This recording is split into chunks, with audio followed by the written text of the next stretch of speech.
मनोज जरांगेंच्या आंदोलनात तुम्ही अनेक बातम्या बघितल्या असतील, जिथे मराठा आंदोलक जे आहेत पुरुष कसे राहतात, काय खातात, काय पितात, पण महिलांची संख्या फार कमी पाहायला मिळाली, नाहीच्याच बरोबरीने पाहायला मिळाली। पण जितक्या महिला या आंदोलनात आलेल्या आहेत त्या आता माझ्या सोबत आहेत। त्या राहताय कुठे, त्या खाताय काय, त्यांची सोय कशी आहे, त्या का आल्यात इतक्या लांबून जरांगेंच्या आंदोलनासाठी, या सगळ्या प्रश्नांची उत्तर त्यांच्याकडून जाणून घेणार आहोत। आजी, कुठून आलात तुम्ही? आम्ही जानीफळ।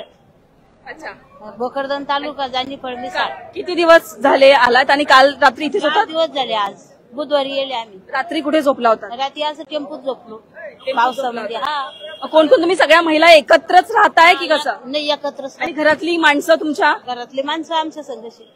अच्छा, ते पण तुमच्या सोबतच आहेत? कशासाठी आलात इतक्या लांबून? आरक्षण मागासाठी आलो। का आरक्षण हवंय कशाला? आमच्या मुला बाळासाठी ओबीसी लागतं आम्हाला आरक्षण।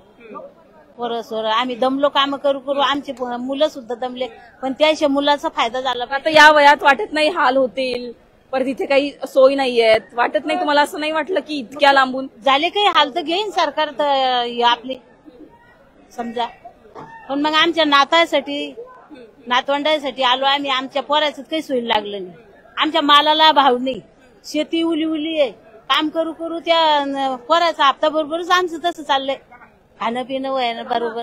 काय करता मग? आणखीन शिक्षण झालं तर त्याला निदान नोकरी तर भेटल्या पाहिजे। आणखीन काही महिला आहेत, तुम्हाला सांगा कुठून आला? आम्ही आलो भोकरदन तालुका, जालना जिल्हा। जालन्यामधून आलात, इतक्या लांबून आलात, कुठे राहिला होतात काल? खाण्यापिण्याची सोय कशी आहे? आमची खाण्यापिण्याची सोय काहीच नव्हती, आम्हाला तिथं काहीच मिळालं नाही। आम्ही तिकडे फुलाखाली गावाळ्यामध्ये राहायला, गाडी तिथं गाडी उभी आमची, आम्हाला तिथं पाणी सुद्धा नाही, पाणी नाही, खायला नाही, प्यायला नाही, काहीच नाही। आम्ही सकाळी उठून इकडं आलो, इकडं आम्हाला पाववाडा ते भेटलं, ते खाल्लं, त्याच्यावर असे आज काल एक माणसानं आम्हाला थोडं भाकरी द्याल, त्या जेवण बेसन भाकरी त्या खाल्ल्या, आणि आज सकाळच्या तिथल्या जेवणावर आम्ही आता इथून जायला पाऊस सुरूच आहे, पाऊस उघडावा नाही, मग जायचा, स्वयंपाक करायचा, थोडाफार खायचा आणि तेव्हा नंतर झोपायचं। आणखीन आपल्याकडे इथे काही महिला आहेत, कुठून आलात तुम्ही? आणि इतक्या लांबून जर आपण बघितलं तर असंख्य महिला आलेल्या आहेत, यांची राहण्याची सोय कशी आहे? 4 दिवसांपासून त्या आलेल्या आहेत। किती महिला तुमच्या सोबत आहेत? आम्ही महिला भरपूर प्रमाणात आहोत, पण सगळे आपापल्या हिशोबाने राहत आहेत, चांगलेल्या आहेत बरेच महिला आमच्या। पण सरकारला एक विनंती आहे, जोपर्यंत म्हणजे सरकारला एक सांगणं आहे माझं, जोपर्यंत आरक्षण भेटणार नाही तोपर्यंत आम्ही मुंबई सोडणार नाही। आमचे किती हाल होऊ, आम्हाला खायला भेटू नाही भेटू हे आमचा प्रश्न आहे, पण आम्ही सरकारचा पिच्छा सोडणार नाही म्हणजे नाही। कारण की मागच्या वेळेस आम्ही आज 2 वर्ष झालं पूर्ण आम्ही हे लढा लढतोय। मागच्या वेळेस आम्ही वाशीपर्यंत आलो आणि आम्हाला चॉकलेट दिल्यासारखं दिलं आणि वापस पाठवलं की नाही नाही तुमचं काम करू, पण नाही, आम्हाला परत तोच लढा परत एकदा लढावा लागतोय। आता जोपर्यंत आरक्षण भेटत नाही आम्ही तोपर्यंत मुंबई सोडणार नाही। आता उद्या महालक्ष्मी म्हणजे गौराईचा सण आहे, गौराई हा प्रत्येक वर्षाला येईल, पण आमच्या मनोजदादाला साथ देणं, आमचे मनोजदादा एकट्यासाठी लढत नाहीयेत, तर गोरगरीबा समाजासाठी अखंड मराठा समाज ह्या यांच्यासाठी लढत आहेत, त्याच्यासाठी आम्ही दादांची साथ कधी सोडणार। मला सांगा, तुम्ही आता जर आपण बघितलं तर अनेक महिला आहेत ज्या खूप लांबून आलेल्या आहेत, कशी सोय तुम्हाला इथे पाहायला मिळते महिलांसाठी? खरं तर माहितीये का, सोय नावाची चीजच नव्हती खरं तर, माहितीये का, म्हणजे असं की जशी दहशत, जसं की आम्ही नक्षलवादी। तुम्ही कुठून आलात? मी विदर्भातून आहे। जसं काही नक्षलवादी तशी परिस्थिती होती काल, जेव्हा पाटलांनी लाईव्ह येऊन सांगितलं तेव्हा थोडीशी म्हणजे थोडीशी व्यवस्था होत गेली आणि आज बऱ्यापैकी आहे। पण माहितीये का, आज जे काही तरुण असतील, जे काही मराठा समाजावर रस्त्यावर उतरलेले आहे, बिलकुलही ते मुंबई सोडणार नाहीयेत। कारण आज बघतायत की आज प्रत्येक आईच्या डोळ्यात किंवा मुलांच्या डोळ्यामध्ये ही एक ज्वाला आहे सरकारला हादरवण्याची, आणि हा आम्ही निर्धार केलेला आहे। एकतर आम्ही मुंबईतून आरक्षण घेऊन जाणार, नाही तर सरकारला बरखास्त करणार, त्यांनी ठरवावं त्यांना काय पाहिजे तर। आणि निश्चितच आमच्या मराठा समाजाचा अस्तित्वाचा प्रश्न आहे। निश्चित त्यांना जर म्हणजे सरकारला जर बरखास्त व्हायचं असेल किंवा उद्ध्वस्त व्हायचं असेल तर निश्चितपणे त्यांनी आम्हाला आरक्षण नाही द्यावं। आजी आहेत इथे, मला सांगा कुठून आलात आजी तुम्ही? जालना जिल्हा, भोकरदन तालुका। या वयामध्ये तुम्हाला का वाटलं तुम्ही यावं इकडे? असंच गेलं बाई आशे, पण मग नातवासाठी नातीसाठी काहीतरी पुढे कुणासोबत आलात? आम्ही 7 जणी सोबत आहे आम्ही। सोबत आला? आम्ही 7 महिला आहे. आम्ही तिकडे पण उपेशन केलं दादा बरोबर. पण या वयात जर आपण बघितलं तर गुडघ्याचा प्रॉब्लेम असतो, आपल्याला किती प्रॉब्लेम्स असतात आणि त्यामध्ये तुम्ही इथे आंदोलनासाठी आलात. एवढे बसले आपल्या करताना आपण थोडं थोडं त्याच्या पाठीशी थोडं आपलं बी पाहिजे. घरी घरी कोण कोण आहे? नातवंड, मुलं बाळ? मुलं बाळ सगळं सोडून दिलं आणि आलो मुला बाळासाठी आरक्षण भेटा म्हणून सांगितलं. मग आम्हाला आरक्षण द्यायलाच पाहिजे. सरकार काय झोपी गेलंय. आता इथे कशी तुम्हाला काय खाण्याची पिण्याची कशी सोय? खाण्याची पिण्याची आम्ही काय जे भेटलं ते गेलं. कोणा खायचं नाही तर मग काही घरून आणलं ते खा. काही भेटलं पाणी ते प्यावं, काही तसं राहा, काही त्या आणखीन किती गाडीत जाऊन झोपतो. आणखीन किती दिवस हे आंदोलन सुरू राहील माहिती नाही. तुमची तयारी आहे? इथंच राहू. इथंच राहू. मग नाही गेलं काय करता मग घरी जाऊन ये. सरकार असं चॉकलेट देतं ना 2 वर्ष झाली तसंच चाललंय. आपल्याकडे आणखीन काही महिला आहेत. तुम्ही कुठून आलात? आम्ही जाणे पळावूनच. हा, आम्ही 6-7 महिला जाणे पळवून आलो. आमचे माणसं आले, काही घरी गेले. परत आता उद्या एक गाडी भरून आमच्या गावची येणार आहे. 2 गाड्या भरून आल्या. इथले मराठी हटतच नाही बर का. जे मुंबई मधले मराठी ना हे हटतच नाही.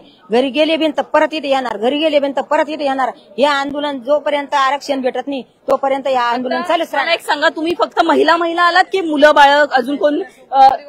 सगळा परिवार सोबत आला? मिस्टर आणि मी आम्ही दोघं पण जोडीने आलो. आणि तुम्ही कोणासोबत आलात? आम्ही सगळे हे आमचे पोरं घेऊन आलो. तुम्ही? आम्ही महिला आलो. पुढे नातू पत्रू चटाली सगळे आपण जर बघितलं तर सगळेजण, या सगळ्या महिला, त्या आजी पण तुम्ही बघितलं, त्यांचं म्हणणं आहे की आरक्षण घेऊनच जाणार आहे. यांना सुद्धा बोलायचं आहे. तुम्ही कुठून आलात? मी आष्टीवरून आले, आष्टी बीड. आष्टीमधून आलात तुम्ही. का हवंय आरक्षण? काय वाटतं? आरक्षण का हवंय? आमच्या मुलाबाळांसाठी, आमच्या लेकरांसाठी आम्हाला आरक्षण, शैक्षणिक आरक्षण म्हणा. आम्ही किती मराठवाडा हैदराबाद गॅजेट लागू नाहीये, जसं जरांगी पाटलांची मागणी आहे की सगळे सोयरे मराठा आरक्षण सगळे सोयऱ्यामधून द्या. ओबीसीतून आम्हाला आरक्षण हवंय. हा मुद्दा घेऊनच ह्या वेळेला आम्ही आरक्षणासाठी मागण्यासाठी मुंबईला आलेलो आहोत. आता इकडे महिलांची सोय कशी आहे जर आपण बघितलं? सोय तसं पाहिलं तर मला ह्या तुमच्या चॅनलच्या माध्यमातून मी सांगू इच्छिते, आरक्षण जे आम्ही उपोषणाला बसलो, आम्ही काय आतंकवादी म्हणून मुंबईला आलेलो नाहीये. आमची मुलं, आमचा समाज मुंबईमध्ये आला. मुंबई आमची पण आणि महाराष्ट्राची राजधानी आहे ना, त्याच महाराष्ट्रामध्ये आम्ही पण राहतो ना. आमचा समाज आला तर अक्षरशः कुलूप लावण्यात आलं. कशाला? खाण्याच्या वस्तूला बंद ठेवण्यात आले. खाण्याची दुकानं, यांची गैरसोय व्हावे. मग हे लवकरच हार मानतील आणि परत जातील. पण या माध्यमातून मी सांगू इच्छिते की आम्ही हार मानणार नाहीये. आमचं खायचं सामान आमचे लोक गावाकडचे परत पाठवायला लागले आमचं, पण आम्ही आरक्षण घेतल्याशिवाय इथून हलणार नाही. आरक्षण घेतल्याशिवाय हलणार नाही असा निर्धार या महिलांनी केलेला आहे. यांना पण बोलायचंय. तुम्ही कुठून आलात? पैठणमधून आलात. आता किती दिवस राहण्याचा इथे तुमची तयारी आहे? आम्ही तयारी 1 महिन्याची आणलेली आहे. 1 महिन्याची तयारी? आम्ही जोपर्यंत आरक्षण देते ओबीसी मधून तोपर्यंत आम्ही गावाकडे जाणार नाहीत आणि पाटाला सोडणार पण नाही. आता इकडे तुम्ही एवढ्याच महिला आहात की आणखीन महिला आहेत? भरपूर महिला आहेत. एकूण किती महिला असतील? 3-4 हजार महिला असतात. 3-4 हजार महिला आहेत. मग आता इतक्या महिलांच्या राहण्याची सोय कुठे होतीये, कशी होतीये?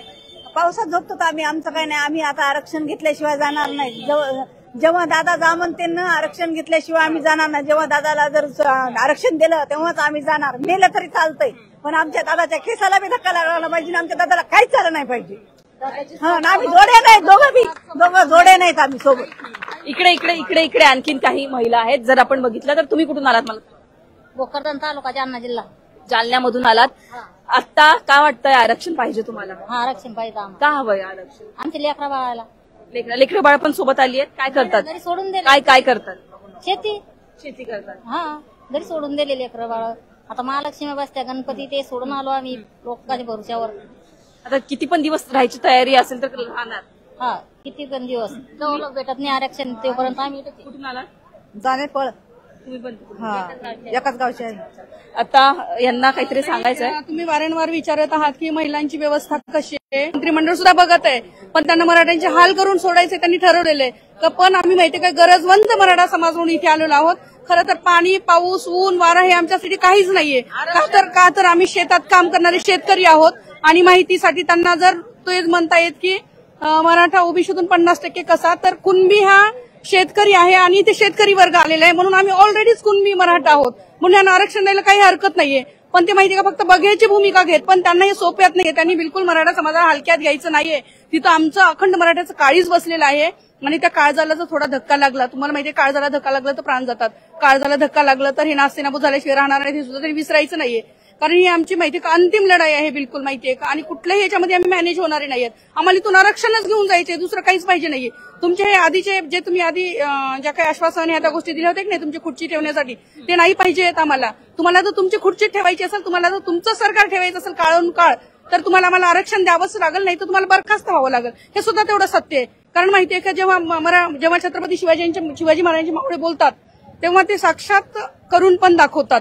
जर तुम्ही आरक्षण नाही दिलं तर तुम्हाला बरखास्त सुद्धा करण्याचं काम ही मराठा समाजच करणार आहे, हे सुद्धा तुम्ही लक्षात ठेवा. आता ती शिंदे समिती येऊन गेली, काय चर्चा झाली? शिंदे समिती वारंवार येते, वारंवार चर्चा होते. शिंदे समितीनुसारच आपण 58 लाख नोंदींचा अहवाल दाखवलेला आहे आणि तो आधार पुरेसा झालेला आहे. त्या अहवालानुसार मराठा समाज आजच पूर्णपणे आरक्षणात गेलेला आहे. 58 लाख नोंदी म्हणजे 4 कोटी समाज हा आजच आरक्षणात गेलेला आहे आणि तो आधार पुरेसा झालेला आहे. त्यामुळे दुमत नाहीये. त्यांना शिंदे समिती वारंवार पाठवणं किंवा मग काहीतरी थोडंसं मिसगाईड करणं, समाजाला मिसगाईड करणं, कुठेतरी चुकीचे मेसेज टाकणं किंवा जरांगे पाटील बोलले की समाजाला 2 तासात खाली करा, त्या सगळं काही म्हणजे ते जाणून बुजून करत आहेत. पण याचा यावेळी काही उपयोग होणार नाही. दादांनी वारंवार सांगत आहेत की मला एक आरक्षणच पाहिजे, नाही तर माझी आरती घेऊन मी इथे जाणार. पण आमचा योद्धा सुद्धा आमच्यासाठी खूप महत्वाचा आहे. आम्ही तुम्ही म्हणत आहात ना महिला इथं कशा राहत आहेत, तुम्हाला तुमचा एक असा भास असेल की पाऊस आहे, वारा आहे, इथं राहायची व्यवस्था नाही. पण आमचं जे काळीज आहे त्यासाठी खरं तर आम्ही इथे आहोत आणि त्यांचं संरक्षण करणं हे आमचं काम आहे. म्हणजे त्यांना धक्का म्हणजे अखंड समाजाला धक्का लागणार आहे, हे पण फडणवीसांनी विसरू नये, म्हणजे बिलकुलच विसरायचं नाही. आरक्षण आमच्या हक्काचं नाही कुणाच्या बापाचं, अरे आरक्षण आमच्या हक्काचं नाही कुणाच्या बापाचं, अरे मुंबई आमच्या हक्काची नाही कुणाच्या बापाची, अरे मुंबई आमच्या हक्काची नाही कुणाच्या बापाची.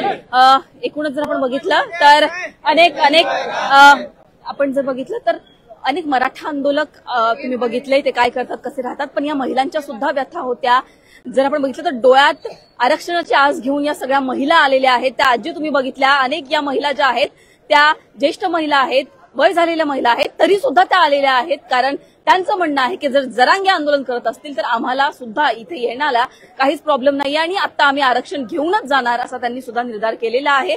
कॅमेरा पर्सन आदित्यसह मी पूजा लोकमत.